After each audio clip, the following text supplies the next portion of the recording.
Halo semuanya, salam sukacita untuk kita semua. Perkenalkan, nama saya Dani Gabriel Puarno. Saya kuliah di Institut Negeri Tarutung. Saya berasal dari Prodi Pendidikan Agama Kristen dan dari grup D. Di sini saya akan memaparkan pemahaman saya tentang mata kuliah teologi sistematis untuk sebagai bukti ujian tengah semester.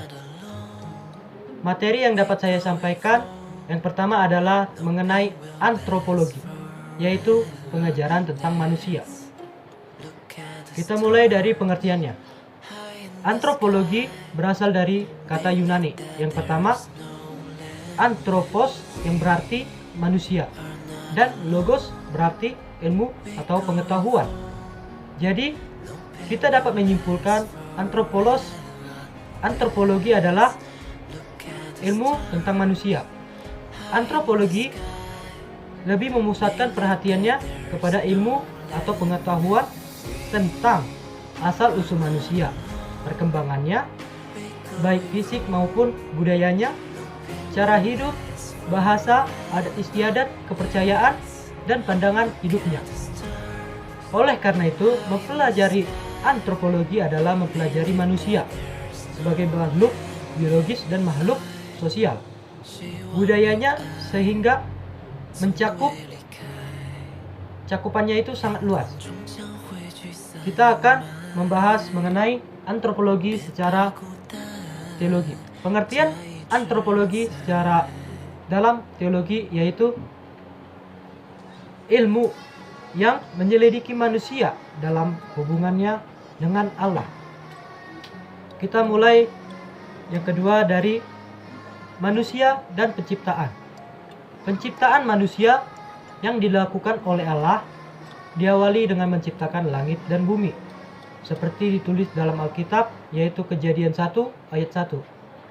Langit menceritakan tentang bagaimana kemuliaan Allah, yang kemudian Allah juga melanjutkan penciptaannya sampai hari ke-6 dan sampai hari ke-7 ia beristirahat. Sedangkan asal mula penciptaan manusia juga merupakan keterlibatan dari Allah, seperti sudah tertulis di dalam Kejadian 1 ayat 26. Berfirmanlah Allah, baiklah kita menjadikan manusia menurut gambar dan rupa kita. Manusia menjadi satu-satunya ciptaan Allah untuk memenuhi kebutuhan dasar manusia itu sendiri, sehingga Allah menciptakan laki-laki dan perempuan. Manusia diciptakan supaya bisa berelasi dan juga saling melengkapi cinta kasih. Kedua jenis manusia ini memiliki derajat yang sama, yaitu di mata Allah juga sama. Dan Allah memperkenalkan perkawinan monogami sebagai satu kesatuan daging. Yang ketiga, mukjizat dan penampilan sejarah. Ciri khas penciptaan Allah ialah ia menjadikan sesuatu yang tadinya tidak ada, kedaulatan mutlak Allah atas ciptaannya. Jadi, yang hendak ditekankan di sini bukanlah perbedaan antara eksistensi dengan non-eksistensi, melainkan penyingkapan kekuasaan mutlak dan ketiadaan kekuasaan serupa. Ini adalah kekuasaan yang tak ada bandingannya. Istilah menciptakan dipakai dalam dua arti di dalam Alkitab. Dalam arti penciptaan langsung dan dalam arti penciptaan tidak langsung. Penciptaan langsung merupakan tindakan bebas Allah Tritunggal. Melalui tindakan ini, Allah mulai menciptakan sesuatu yang baik, yang nampak maupun yang tidak nampak, untuk menjatakan kemuliaannya tanpa memakai bahan apapun. Selanjutnya, penciptaan tidak langsung merupakan tindakan Allah yang tidak bermula dari ketiadaan. Melalui tindakan ini, Allah membentuk, menggabungkan, menyesuaikan, dan mengubah bahan-bahan yang sudah ada. Allah dapat melakukan semua itu secara tidak langsung, melalui sebab-sebab sekunder. Hodge mengatakan, ketika membandingkan penciptaan langsung dengan tak langsung, penciptaan langsung terjadi seketika, sedangkan penciptaan langsung terjadi secara bertahap. Mengenai penciptaan sendiri didefinisikan sebagai tindakan bebas Allah, di mana Ia sesuai dengan kehendaknya yang berdaulat demi kemuliaannya sendiri pada mulanya menjadikan keseluruhan alam semesta, baik yang terlihat maupun tidak, tanpa memakai bahan yang telah ada sebelumnya, sehingga menjadikan semuanya ada yang berbeda dengan dirinya dan senantiasa bergantung kepadanya. Pandangan-pandangan mengenai penciptaan manusia. Yang pertama, pandangan ateistik. Tentu saja kita tahu kaum ateis yaitu kaum yang tidak mempercayai keberadaan Tuhan sebagai pencipta, dan mereka berpendapat bahwa mereka sebagai ciptaan tanpa ada yang menciptakan. Yang kedua, pandangan teistik. Tentu saja berbeda dengan ateis, tetapi kaum teis ini juga tidak sepenuhnya mempercayai bahwa Tuhan adalah pencipta mereka. Tetapi mereka berpendapat Tuhan tidak secara langsung menciptakan manusia yang tidak ada menjadi ada, melainkan melalui makhluk lain. Yang ketiga, pandangan Alkitab. Alkitab menjelaskan bahwa Allah sendiri yang menciptakan manusia, yaitu terdapat di dalam Kejadian 1 ayat 27. Allah menciptakan manusia dari debu tanah yang Dia telah ciptakan sebelumnya. Setelah membentuk manusia itu, Allah menghembuskan nafas hidup ke dalam hidungnya. Fakta bahwa Allah memilih untuk membentuk manusia melalui cara ini menunjukkan betapa besar perhatiannya terhadap proses ini. Allah kemudian menempatkan manusia pertama, yaitu Adam. Kita semuanya sudah tahu bahwa manusia pertama yaitu Adam, yaitu ditempatkan di tempat yang teristimewa, yaitu Taman Eden. Dan manusia kedua yaitu Hawa, yang diciptakan langsung dari tulang rusuk Adam. Di sana tertulis di dalam Kejadian 2 ayat 21 sampai 22. Mengapa Allah menciptakan manusia? Tentu saja, pertanyaan-pertanyaan yang seperti ini membuat semua orang bertanya-tanya. Kenapa Allah menciptakan manusia? Allah menciptakan manusia bukan karena Allah sendiri, tetapi Allah menciptakan manusia untuk memuliakan namanya. Yang dimaksud dalam hal ini bukanlah untuk mencari keuntungan untuk dirinya sendiri, melainkan Allah ingin berkehendak agar manusia berkehendak dalam mengelola bumi dan segala makhluk hidup yang di atas bumi. Tetapi untuk pertanyaan ini, tidak semua orang tahu mengapa Allah menciptakan manusia.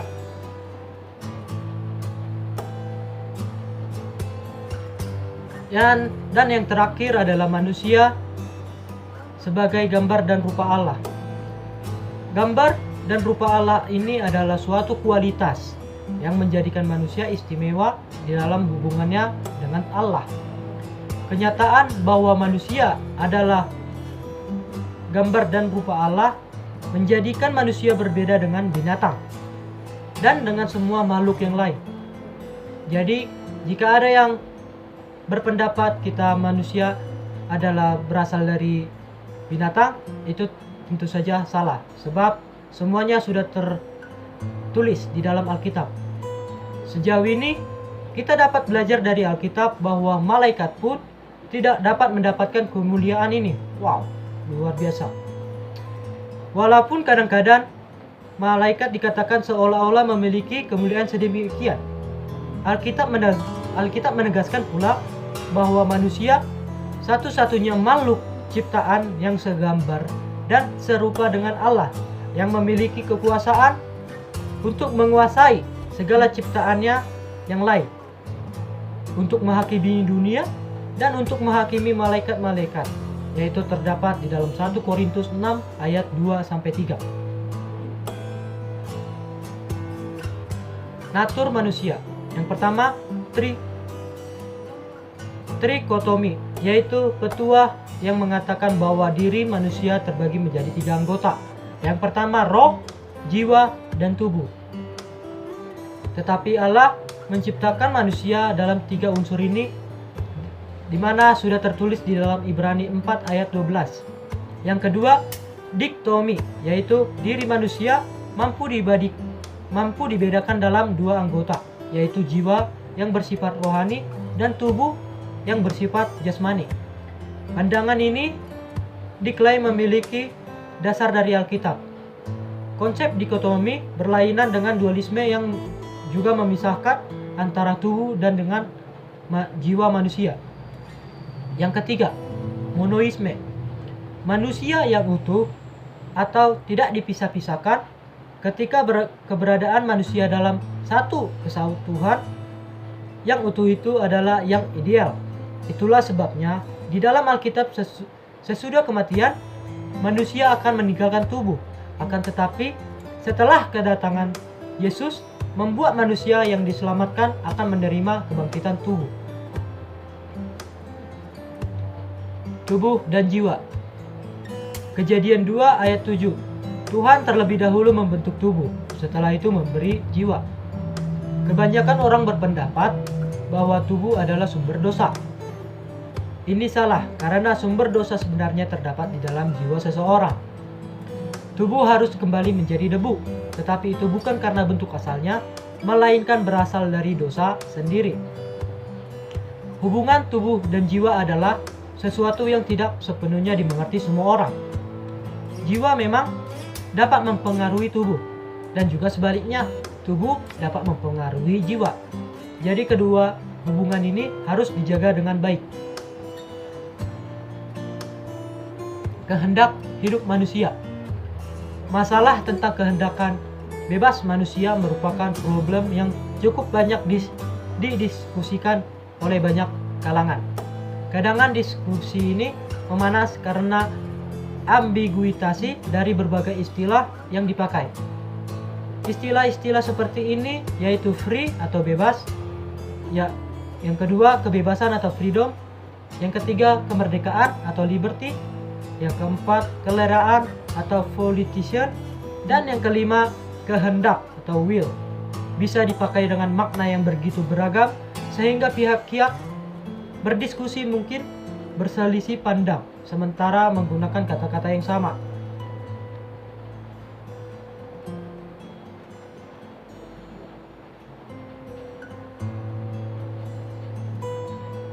Dan yang terakhir di dalam antropologi ini yaitu kejatuhan manusia di dalam dosa.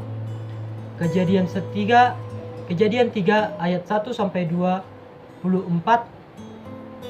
mengatakan bahwa dosa yang telah masuk melalui pelanggaran yang dilakukan oleh Adam dan Hawa, penyebabnya ialah karena mereka melanggar perintah Tuhan, yaitu untuk tidak memakan buah pengetahuan yang baik dan yang jahat. Di sini dapat disimpulkan bahwa Tuhan menginginkan manusia untuk taat dan patuh terhadapnya. Terdapat banyak alasan mengapa setan memakai Hawa. Yang pertama adalah Hawa bukanlah kepala. Yang kedua, Hawa merupakan seorang wanita, tentu saja menjadi alat efektif untuk menarik keterkaitan Adam. Ketika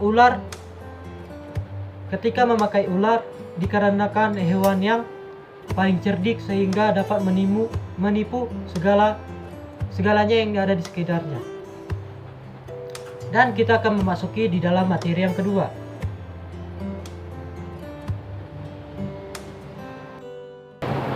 Materi kedua yang dapat saya paparkan hari ini yaitu mengenai teologi proper, atau juga bisa kita sebutkan pengajaran tentang Allah. Teologi proper adalah usaha ilmiah untuk menyelidiki hal-hal mengenai Allah, keberadaannya, kepribadiannya, sifatnya, serta perbuatan-perbuatan yang Allah lakukan. Kita mulai yang pertama yaitu dari hakikat Allah. Yang pertama, Allah itu roh. Allah merupakan zat, tetapi bukan zat bendawi melainkan rohani. Yang kedua, Allah itu hidup. Terdapat di dalam Yosua 3 ayat 10, berarti Allah memiliki perasaan, kekuasaan, dan kegiatan.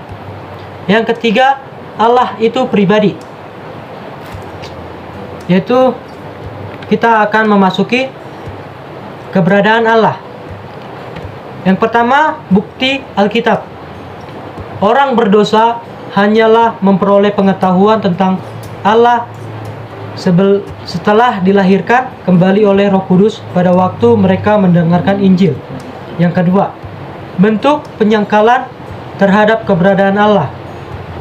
Pertama, penyangkalan mutlak atau ateis, menyangkal keberadaan Allah dengan beranggap bahwa Tuhan bukanlah pencipta. Yang kedua, konsep-konsep yang salah yaitu Allah adalah imanen saja. Yang kedua, Allah adalah transenden saja. Yang ketiga, Allah yang terbatas. Dan yang keempat, Allah yang tidak berpribadi.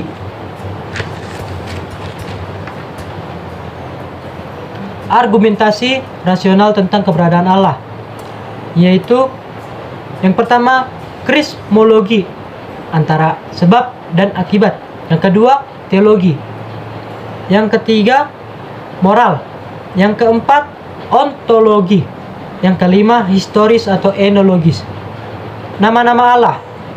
Dalam Perjanjian Lama, Allah memiliki nama, yaitu yang pertama,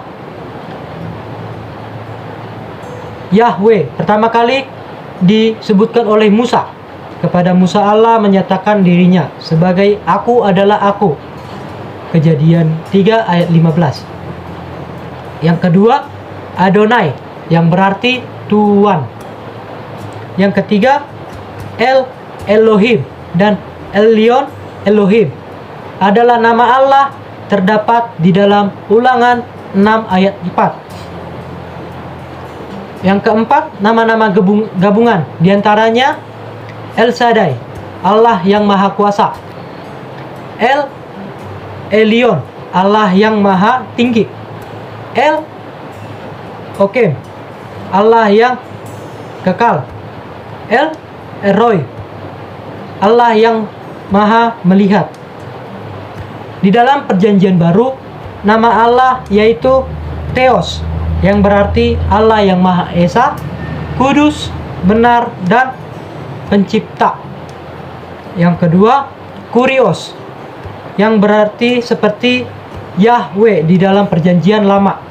Yang ketiga, Bapa atau Reter, terdapat sebanyak 245 kali di dalam Perjanjian Baru. Atribut-atribut mengenai Allah, yaitu ketidaktergantungan Allah. Kedua, kekelalan Allah. Yang ketiga, kemaharabian Allah. Yang keempat, kesatuan Allah. Dan atribut mental, yaitu kemahatauan Allah, kebijaksanaan Allah, kebenaran, dan kesetaraan Allah. Dan yang kedua, atribut moral, yaitu kebaikan Allah. Dalam kebaikan Allah adalah standar kasih Allah dalam kekekalannya, belas kasihan, kemurahan, kesabaran Allah, kesucian Allah terpisah dari dosa, kedamaian Allah dalam hakikatnya dirinya, kecemburuan Allah yang senantiasa melindungi kemuliaannya. Tritunggal, tentu saja kita semua sudah tahu mengenai Tritunggal, yaitu Allah yang Maha Esa, yang secara kekal dibagi menjadi 3, yaitu Allah Bapa, Allah Putra, dan Allah Roh Kudus. Alkitab tidak menyebutkan langsung tentang Tritunggal ini, namun ide Tritunggal ini memang terdapat di dalam Alkitab. Pentingnya doktrin Tritunggal dalam iman Kristen. Yang pertama, doktrin keselamatan, yaitu doktrin keselamatan akan mengalami kesulitan besar kalau menolak kealahan Anak dan Roh Kudus. Yang kedua, pembenaran hanya melalui iman tidak akan bisa diterima. Yang ketiga, kalau Yesus bukan Allah, maka tidak bisa menyembah Dia. Ada beberapa pernyataan mengenai doktrinal, yaitu yang pertama, Allah adalah Allah Putra dan Allah Roh Kudus, sama-sama Allah yang Tritunggal itu. Yang kedua, nama Allah Putra dan Roh Kudus bukan nama yang berbeda. Yang ketiga, perbedaan ketiga pribadi ini dengan properti pribadi yang tertentu. Kita akan memasuki yang terakhir, yaitu karya-karya Allah. Yang pertama, ketetapan Allah, yaitu rencana kekal Allah sebelum dunia dijadikan. Ia telah menyiapkan segalanya. Yang kedua, predestinasi, yaitu Allah telah beberapa orang untuk diselamatkan sebelum dunia diciptakan. Yang ketiga, penciptaan. Allah menciptakan segala yang ada di dalam dunia ini, terlihat di dalam kitab Kejadian. Dan yang keempat, providensi, yaitu kemurahan Allah menyediakan segala sesuatu yang diperlukan. Sekian hasil pemaparan tentang mata kuliah teologi sistematis ini. Kiranya teman-teman dan saudara-saudara dapat memaklumi jika saya mempunyai kesalahan dari tingkah laku saya ataupun cara saya dan juga cara pengucapan saya. Saya mengucapkan minta maaf untuk sebesar-besarnya. Atas perhatian saudara-saudara, saya mengucapkan terima kasih. Shalom.